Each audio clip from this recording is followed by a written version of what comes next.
Okay, magandang araw po sa inyo mga dads. This is Camshot Neds. Nandito po ulit tayo sa May Kawayan. Mag-update lang po tayo dito sa NSCR May Kawayan. Natanaw po kasi natin na dumaan tayo sa may MacArthur Highway dito sa may poblasyon or sa may Saluisoy, sorry, sa may Saluisoy. Nakita natin parang puno na yung or nalagyan na lahat ng PTFE yung bubong dito. Ayan, kung makikita nyo po. Ayan po, kung makikita nyo sa may banda yan, no? Last time kasi na nag-update tayo, 5 row pa yung hindi nalalagyan dito. 1, 2, 3, 4, 5. Hanggang dito lang yan sa may paanong yung pataas ng crane. Hanggang dyan pa lang yung PTFE na nailalagay. After 1 month, nakasama na dyan yung binagyo at lahat-lahat. Natapos na nila. Ngayon, titingnan natin kung pati dun sa kabila is nalagyan na nila. Siguro, kung nalagyan na nila yan, siguro ito na ang huling update natin, or ito na ang pinakahuling update na magiging update natin dito sa NSCR May Kawayan. Kasi wala na tayong makikita kung lahat, kumbaga, lahat meron ng PTFE. Wala na tayong babalikan, kumbaga, di ba? Yan ang titingnan natin ngayon. Yung fully ano na siya? Ano ba tawag doon?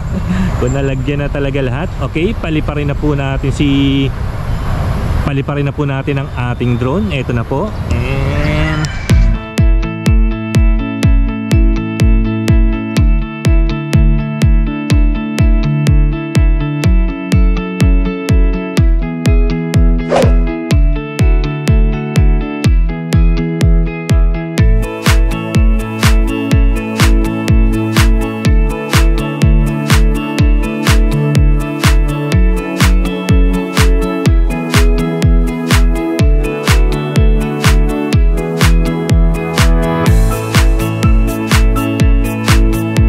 Ito na ngayon ang NSCR May Kawayan Station. Ito ay hanggang 3 palapag. Meron itong 2 platform at meron siyang 2 rail tracks. Makikita nyo lamang ito dito sa may tabi ng MacArthur sa bandang Saluisoy.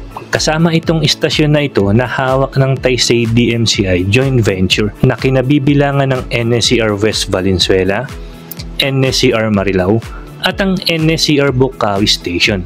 Under ito sa contract package 01.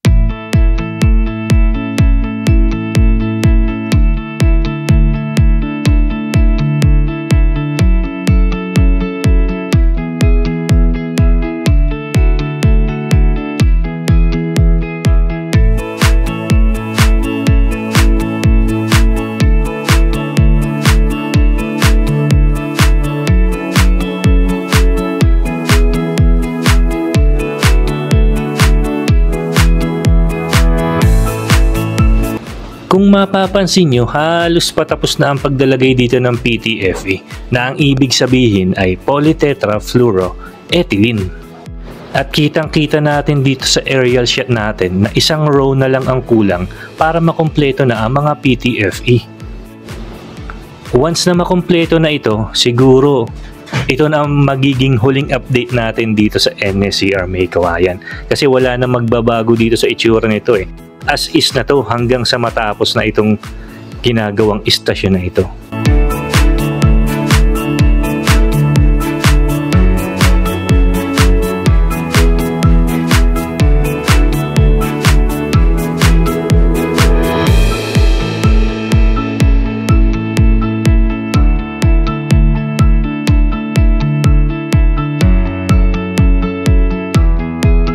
At makikita nyo naman sa timog na bahagi ng istasyon ay ang old PNR station.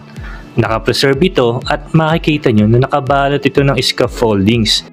Ayon kasi sa National Historic Commission, ang lahat ng old PNR stations ay kabilang sa mga heritage site na ang ibig sabihin hindi ito pwedeng alisin at hindi rin pwedeng gibain.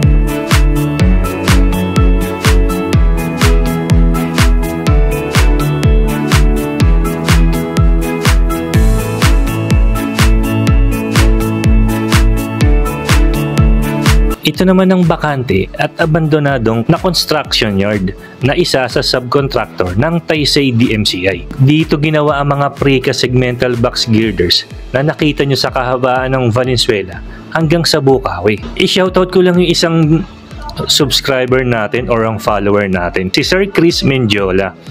Kasi meron siya naobserbahan dito sa construction yard. Siguro yung 2 months ago, nag-update tayo, wala na kasing concrete batching plant dito. Pero naobserbahan niya, dun sa pinanood niya sa last update natin, last month lang, bumalik uli yung mga equipment para sa batching plant. Ano kaya ang isa sa mga dahilan bakit biglang bumalik to dito?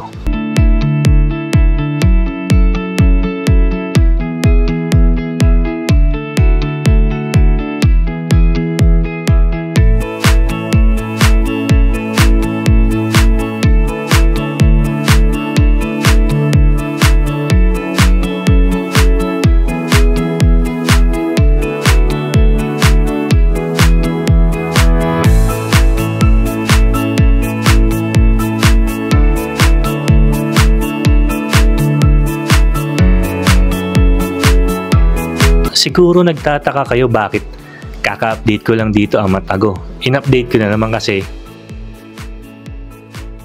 nalagyan na lahat ng PTFE. Ito na sana magiging huling update natin dito sa NSCR May Kawayan. Pero nagkamali pala tayo, napekilan tayo nang nakita natin sa May MacArthur Highway. Bali, meron pa tayong isang update. Ito na ang pinakahuli talaga kasi makukumpleto na ang PTFE sa parte na ito. Kung naabot nyo naman po ang parte na ito ng ating video, makikisuyo naman po ako sa inyo na kung naligaw lang po kayo sa channel ko or lumabas lang po sa home screen nyo, makikiclick naman po ako ng subscribe button dyan sa may bandang ibaba. Sabayan nyo na rin po ng notification bell para maging updated ka pa sa mga susunod natin palipad. Okay, marami pong salamat. This is Camshot Neds.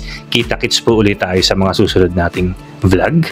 Okay, shoutout po kay Sir. Ano bang pangalan mo, Sir? Ricky po. Ricky Bulaon. Ricky. Shoutout po kay Sir Ricky. Pinayagan tayong mag-take off to. Take off lang naman doon sa may bandang gilid lang. Okay, sige. Sir, salamat ha. Okay, nakita nyo po. Pinaliparan po natin. Hindi pa pala lahat nalalagyan ng PTFE. Kumbaga, meron pang isang row doon sa kabilang side. Isang pababa na lang siya kasi akala natin nalagyan na lahat. Hindi pa pala ito ang huling update natin. Makakapag-update pa pala tayo sa susunod. Ang bala ko sana, ang next na update natin pag nilalagyan na ito ng release, hindi pa pala. Pinagbigyan pa tayo, isang update pa daw. Okay, ayan po, nasaksiyan nyo po ang ating drone shot dito sa NSCR May Kawayan. Marami pong salamat sa mga nanood at tinapos ang ating video. Ako naman nanghihiling po sa inyo, kung bago lang po kayo sa aking channel at naligaw lang po kayo, makikisuyo naman po ako sa inyo na pakiclick naman po ang subscribe button dyan sa may bandang ibaba. Sabayan nyo na rin po ng notification bell para maging updated ka pa sa pinakahuling update natin. Siguro next month, yan na po, kasi unting-unti na po natatapos ang mga istasyon ng NSCR dito sa Phase 1. Yung sa Phase 2 kasi, ito ang Balagtas, Gikintuan, Malolos, tapos na. Kaya hindi na tayo nagagawi doon. Dito sa Phase 1 naman, etong May Kawayan is patapos na. Yung Bukawi na daanan natin nakaraan, tapos na din, nalagyan na lahat ng PTFE. Ayun na susunod natin i-update. Okay, hanggang dito na lang po. Salamat po. This is Camshot Neds and thank you.